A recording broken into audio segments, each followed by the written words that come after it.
Our devotion for today, before I get to our devotion for today, actually, I want to apologize. Um, I neglected to post one yesterday. The reason for that is we don't have internet in our new apartment yet.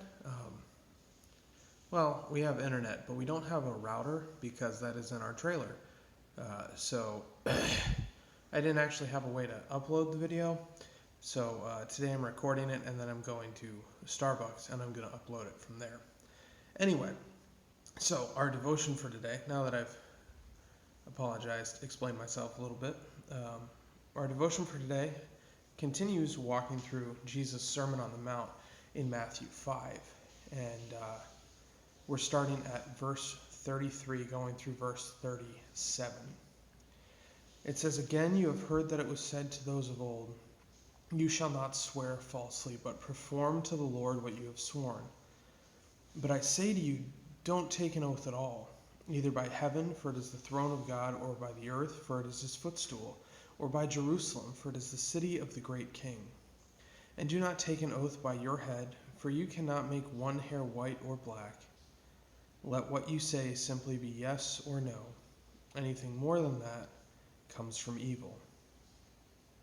So I think this passage is simultaneously very disconnected from where we are today and very applicable to where we are today, which is a little bit of a paradox, but because a lot of these oaths that it's talking about, we don't really make them anymore. We don't, there are those that swear, no one swears by heaven, I think. At least I've never heard it. That seems weird. Or by the earth or by Jerusalem.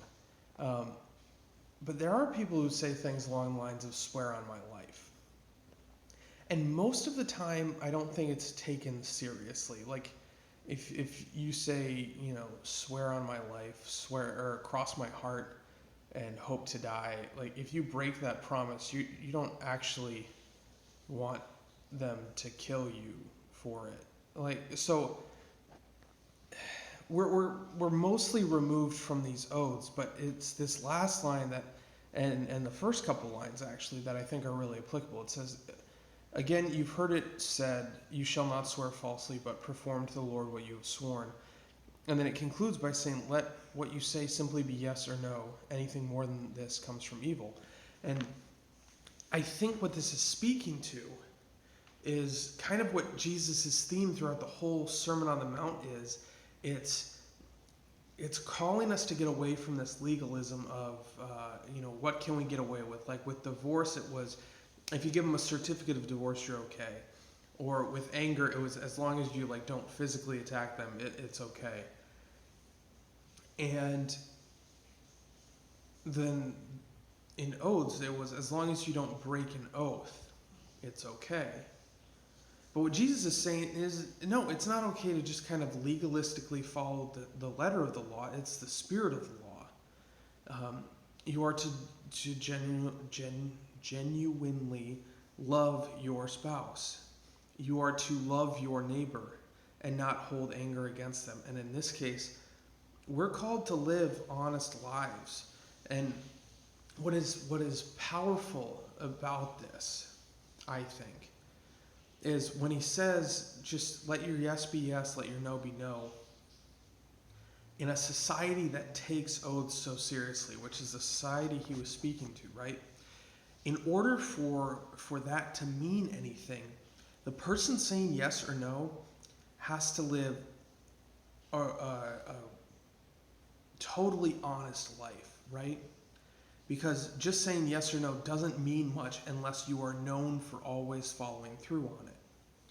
So I think more than just kind of how we talk when we're answering people, when we're promising things to people, what is being spoken to here is living a life of so much integrity that you don't need to add things on to strengthen your word. When you say you're going to do something, the people who know you know you're going to do it.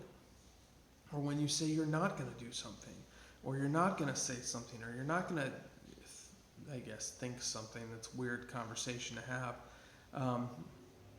you're gonna live by that. So that's, I guess, my challenge for you today and going forward is